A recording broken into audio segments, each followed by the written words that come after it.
మిట్ట మధ్యాహ్నం నిటారుగా చూడలేము మనం. అలాంటి కోటి సూర్యులు కాంతి ఒకేసారి మొహం మీద పడితే మనం ఉంటామా?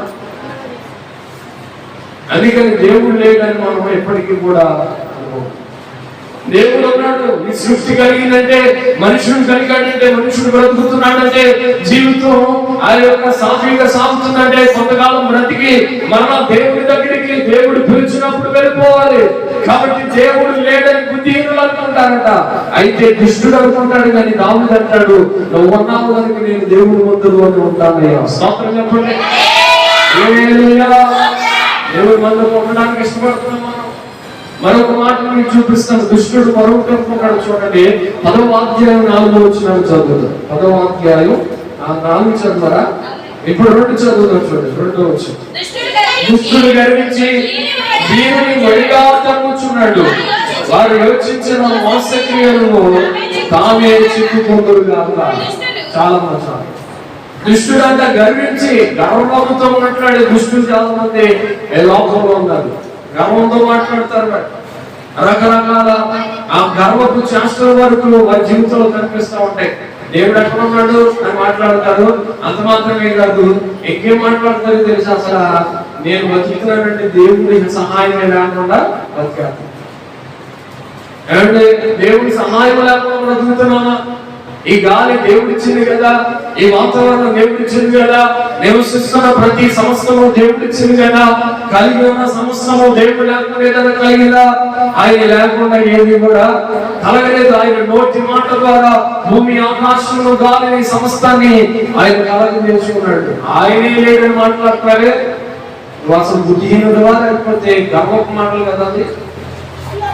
దుష్టులంతా గర్వపు మాటలు మాట్లాడతారు. గర్వము చేత వారు మోసక్రియలు చేయుదురు, తామే చిక్కుకుంటారట. మోసక్రియలు చేసేవారు ఏమంటే గర్విష్ఠులుగా తిరిగేవారు అందరూ వారు ఖచ్చితంగా వారే ఉరువును శోధనలోను చిక్కుకుంటారు. కనుక గర్వంతో బ్రతకూడదు. దీన మనసు కలిగి ఉండడం చాలా ఆశీర్వాదం. కొంతమంది గర్వపు మాటలు మాట్లాడే వారు మనం చూస్తూ ఉంటాం. గర్వములకు ఏంటంటే నాశనములకు ముందుగా గర్వం నడుస్తుంది. నాశనానికి పడిపోవడానికి ముందుగా ఖచ్చితంగా జీవితంలో గర్వం అనే మాటలు నడుస్తాయి. ఒక రోజున ఇంగ్లాండ్ దేశంలో నివసించే ఒక తల్లి గారట. ఆవిడ ఆ దేశంలో నుండి యూకే అనగా అమెరికా దేశానికి వచ్చేసిందట. ఆవిడ వచ్చేస్తే మొన్న సెప్టెంబర్ అంటే సంవత్సరం అయిందన్నమాట. 2వ సంవత్సరం కావస్తుంది. ఆ తల్లి ఆ అమెరికా దేశానికి వచ్చిన తర్వాత ఒక రోజున ఒక వివాహ ప్రకటన అందరికి రాసిందట. రాయడం ప్రారంభించి ఏమని రాస్తా ఉందో తెలుసా? పెళ్లి నాటి అందరూ తప్పనిసరిగా మీరు అందరూ రావాలి. ఆ పెళ్లి కార్డులో వరుడు ఎవరనే కూడా రాయాలి కదా. వెంటనే ఆ యొక్క స్త్రీ ఏమని రాసిందో తెలుసా?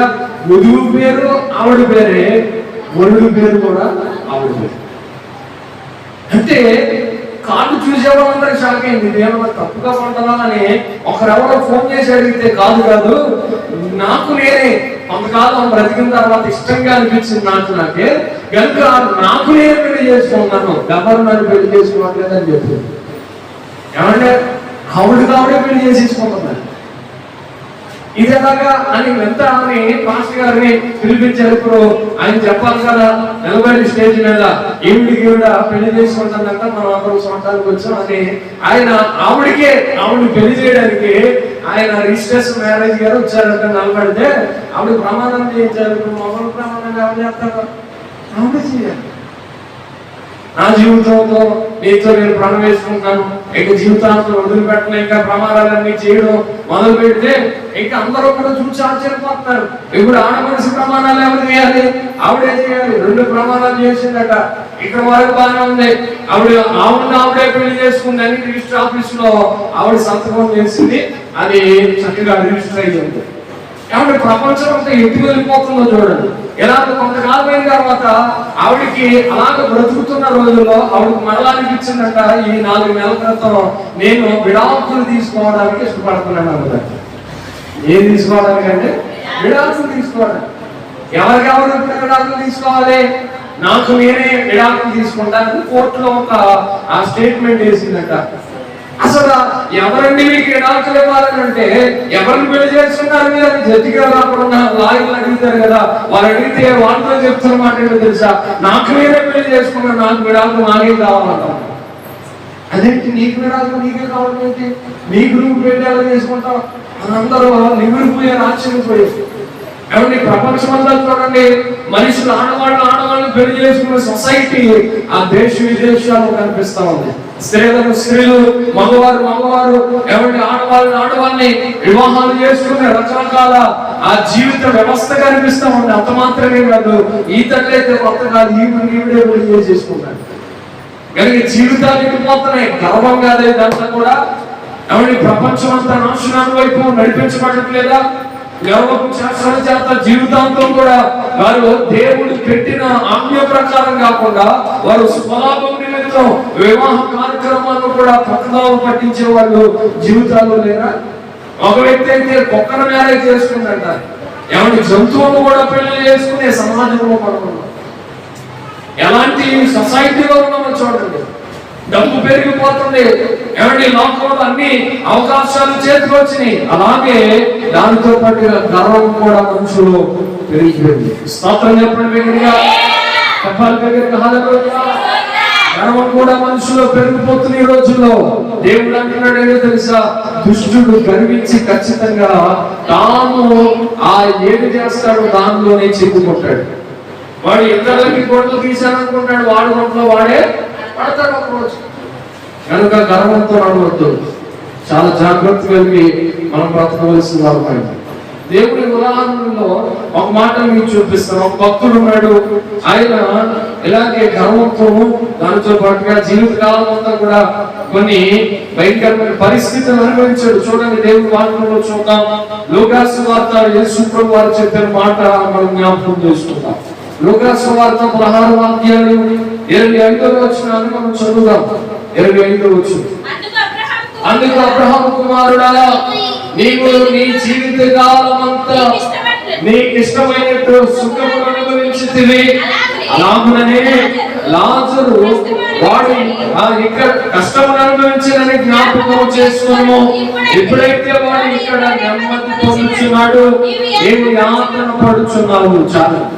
యేసు ప్రభువు వారు చెప్పిన ఒక ఉదాహరణ. ఆ ఉదాహరణలో ఇద్దరు వ్యక్తులు తీసుకున్నాడు యేసయ్య. ఏమని చెప్పడం ప్రారంభించాడంటే, ఒక ఆయన ధనవంతుడు అంట, మరొక ఆయన పేదవాడట. ధనవంతుడి పేరేంటో రాయబడలేదు, కానీ పేదవాడి పేరు మాత్రం లాజరు అని రాశారు. కాబట్టి ధనవంతుడు ఎలా జీవించాడు ఎక్స్ప్లెనేషన్ చేస్తా ఉన్నాడు. ఆయన తను చెబుతూ ప్రారంభిస్తే ఏమంటున్నాడంటే, ధనవంతుడు ప్రతిరోజు ఊదా రంగు వస్త్రాన్ని వేసుకుంటాడు. ఎలాంటి వస్త్రాలండి? ఊదా రంగు బట్టలు వేసుకున్నాడట. ఏమంటే ఊదా రంగు వస్త్రాన్ని ఎవరు ధరించుకుంటారంటే రాజులు ధరించుకుంటారు. అందరూ వస్త్రాలు ఉంటాయి కదా, వాటిని కేవలం రాజులు ధరించే వరకు కాదు. కానీ ఇప్పుడైతే అందరికీ అందుబాటులో వచ్చేసి దానితో పాటుగా ఊదా రంగు వస్త్రాలను ధరించుకునేవాడట. సన్నపు నార బట్టలు కూడా కొనుక్కునేవాడట. చాలా కాస్ట్లీ కలిగినవి, చాలా అద్భుతమైన వస్త్రాలను ధరించుకునేవాడు.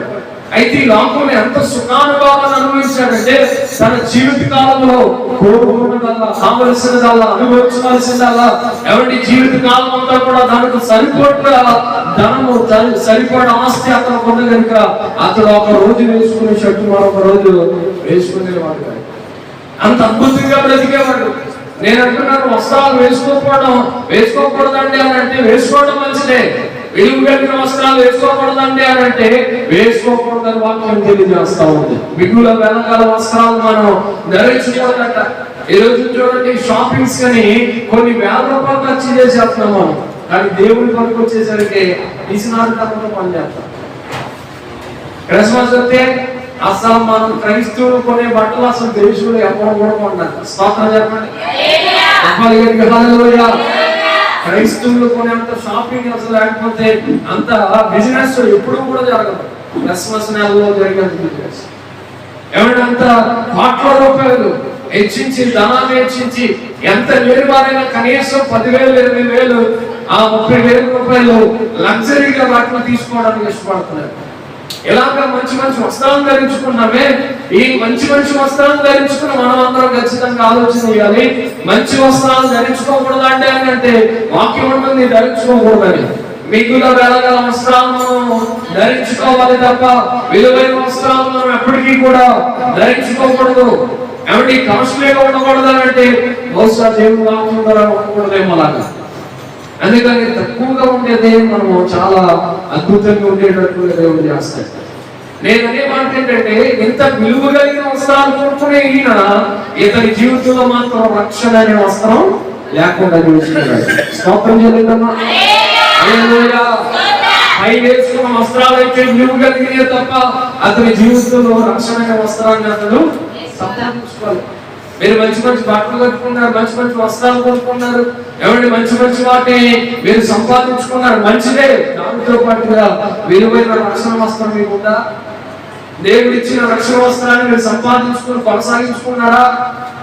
దేవుడి లోకంలో ఎంత కాస్ట్లీ కలిగిన వస్త్రాలు కట్టుకున్నామని అడిగాడు, కానీ నీ రక్షణ వస్త్రం కాపాడుకున్నామని మాత్రమే దేవుడు మనల్ని అడుగుతాడు. అపోస్తలుడైన పౌలు గారు అంటాడు, ఏమని తెలుసా, మీకు ఈయబడిన మంచి ఇలాంటి వస్త్రాలను మనం ఖచ్చితంగా కాపాడుకోవాలనే మాట మనం చదువుతాం. అపోస్తలుడైన పౌలు గారు రాసిన దేవుని వాక్యాన్ని ఒక మాటను మనం చదువుదాం. చూడండి, ఎక్కడ రాయబడి ఉందంటే దేవుని వాక్యంలో ఉదాహరణకి ఒక మాటను జ్ఞాపకం చేస్తాం.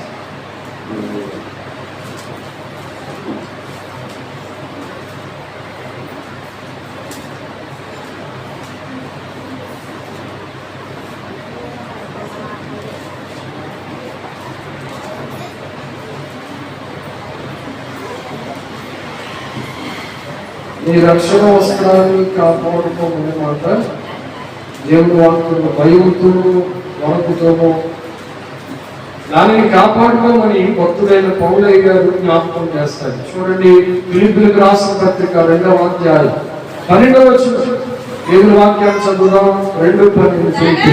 కాగా నా ప్రియులారా, మీరు ఎల్లప్పుడూ విధేయులైన ప్రకారం నా ఎదుట ఉన్నప్పుడు మాత్రమే కాక మరి ఎక్కువగా నేను మీతో ఈ కాలమందును భయముతోను వణకుతోను మీ సొంత రక్షణను కొనసాగించుకోనండి. దేవునికి స్తోత్రం చెప్తా. హల్లెలూయా. నేను ఈ కాలంలో మీతో లేని కాలంలో అంట మరి ఎక్కువగా భయంతోనూ వణుకుతోనూ మీ సొంత రక్షణను పోగొట్టుకోమన్నాడు, కొనసాగించుకోమన్నాడు. కొనసాగించుకో. రక్షణ పొందుతున్నాడు చాలా మంది, కానీ దాన్ని కొనసాగించుకోవాలి, కాపాడుకోవాలి.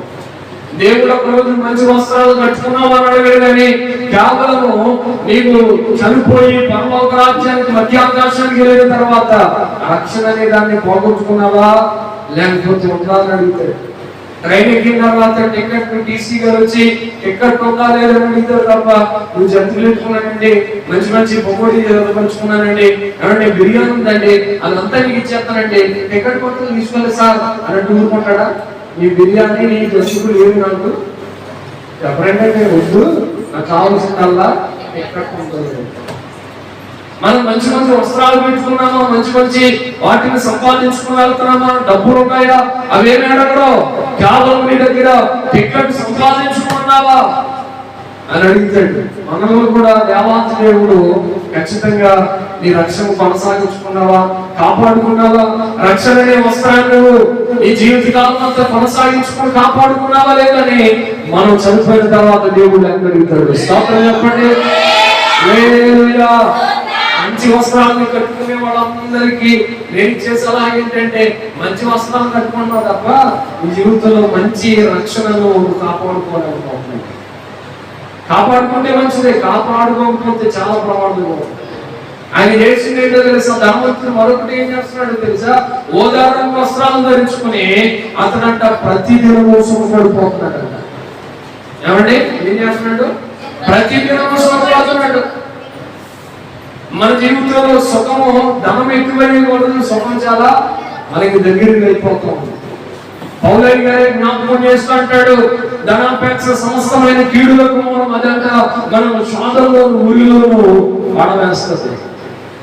దేవుని కంటే సుఖానుభవాన్ని ఎక్కువగా ప్రేమించేవారు కడవరి కాలంలో ఎక్కువగా కనిపిస్తారని పేతురు గారు తన పత్రికలో రాశాడు.